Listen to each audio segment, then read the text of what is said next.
Mass అనే పదానికి బొడ్డు కోసి పేరెట్టిందే ఆయన చూసే.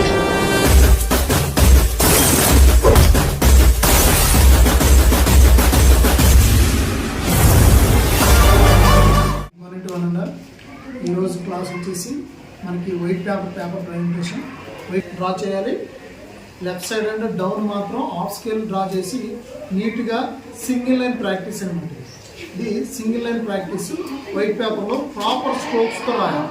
దాంతోపాటు మనకి స్కూల్ తరఫున మనకి శ్రీ గాయత్రి స్కూల్లో మనకి ఇచ్చిన శ్రీ గాయత్రి స్కూల్లో ఇచ్చిన హ్యాండ్ రైటింగ్ ఏదైతే ఉందో అది మనకి స్టార్టింగ్ నుంచి small letters with the strokes అని ఉంది. ఆల్రెడీ మీకు స్ట్రోక్స్ తెలుసు.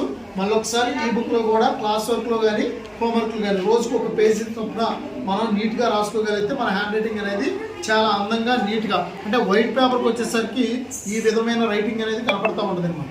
సో ఈ రైటింగ్ అంతా కూడా 10th క్లాస్ బోర్డ్ ఆఫ్ ఎగ్జామ్లో మెయిన్ మార్క్స్ సంపాదించుకోవడం కోసం పేపర్ ప్రెజెంటేషన్ ద్వారా స్టూడెంట్స్కి ఈజీగా మార్క్స్ స్కోర్ అవుతుంది. సో అందుకని ఈ రైటింగ్ అనేది స్కూల్స్లోనే రికమెండేషన్ చేయాలి.